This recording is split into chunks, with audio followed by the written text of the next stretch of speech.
एक उर्दू भाषाविद कवि ने कहा, लोग कहते हैं कि संगे दिल के आंख से आंसू नहीं आते। संग कहते हैं पत्थर को, दिल कहते हैं हृदय को।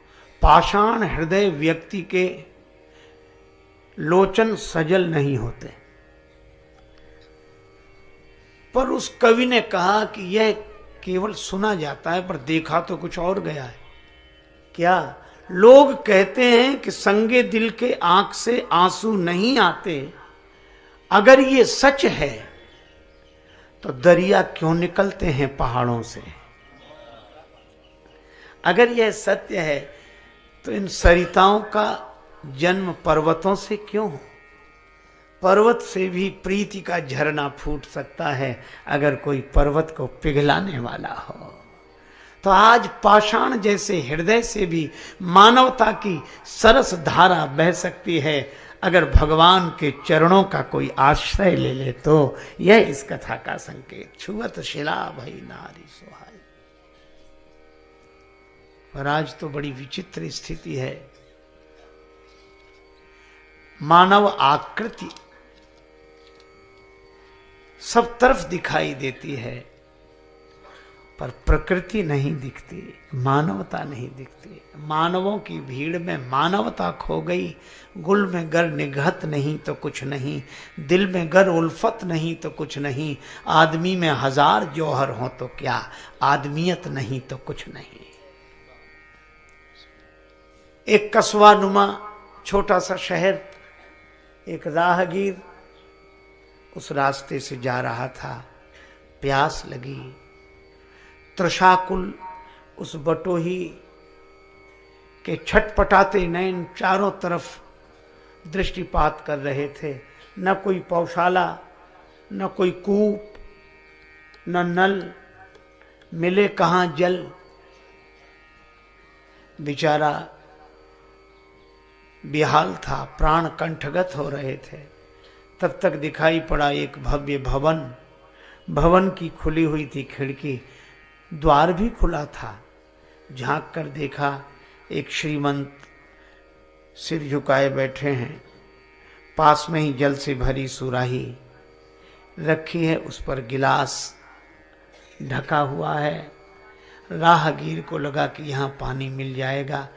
चला गया बेचारा, हाथ जोड़कर अत्यंत विनम्रता से बोला, बाबूजी बाबूजी 2 घूंट पानी मिल जाएगा।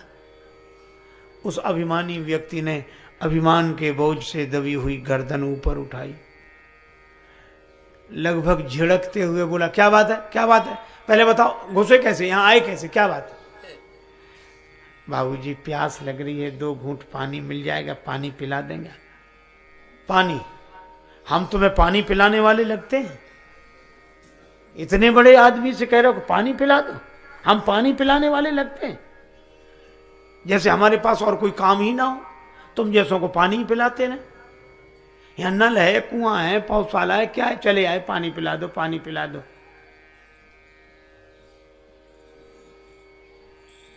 देखते नहीं है, एक भद्र पुरुष का भवन है, शरीफ आदमी का घर है। राहगीर हाथ जोड़ के बोला, सो तो देख ही रहे हैं।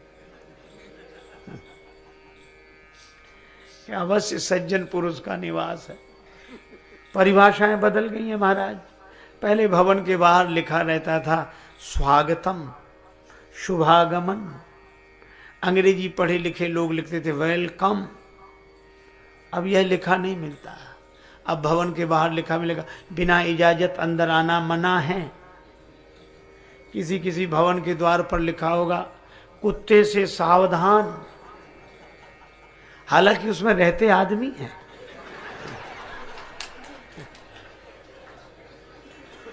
रहते आदमी हैं।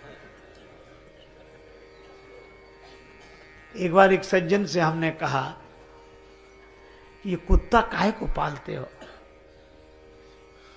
बोले क्यों? हम कहा, हम आते हैं तो बड़ा डर लगता है, कुत्ता है। अच्छा एक बात आपने देखोगी, कुत्ता पालने वाले जितने मालिक होते हैं पूरे निश्चिंत होते हैं, और जो आने वाला होता चिंतित तो वही होता है।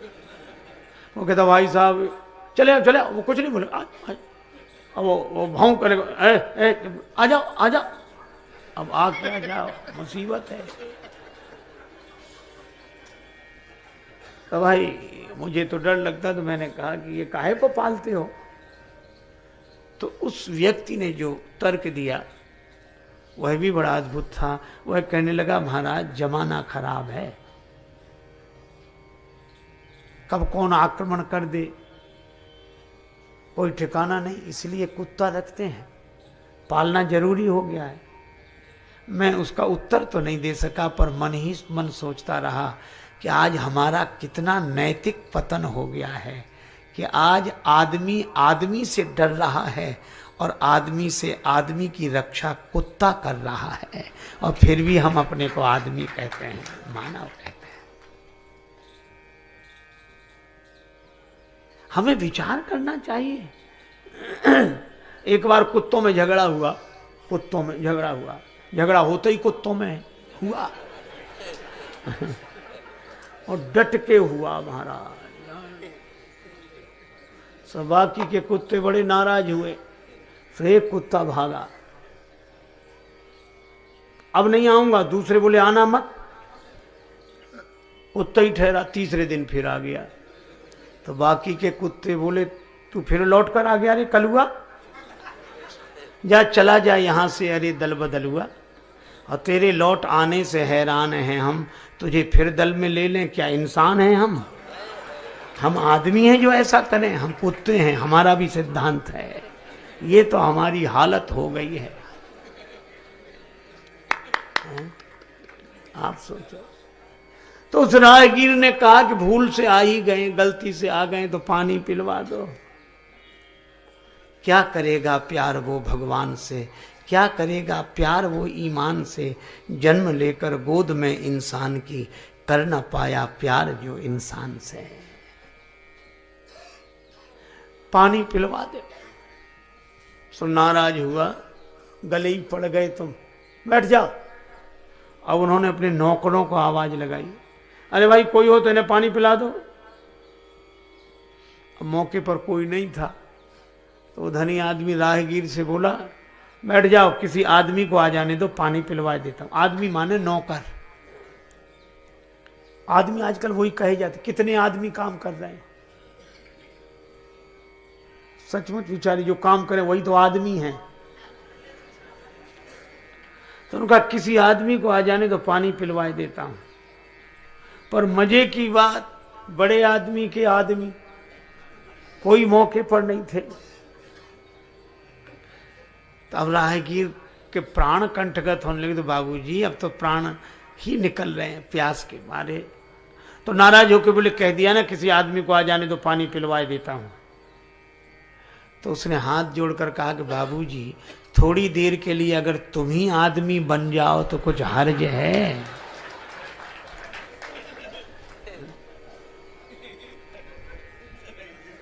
हमें चिड़ियों की तरह आकाश में उड़ना आ गया है, हमें पनडुब्बियों की तरह पानी के भीतर उतरना आ गया है, पर हमें आदमी की तरह आज धरती पर रहना नहीं आता। कैसी विडंबना है। और इसके लिए मानस का संदेश है केवट प्रसंग के माध्यम से। अगर हम चाहते हैं कि हमारे जीवन में मानवता अवतरित हो, तो एक ही उपाय है, भगवान के चरणों का आश्रय लें। ये नाव नारी न बन जाए।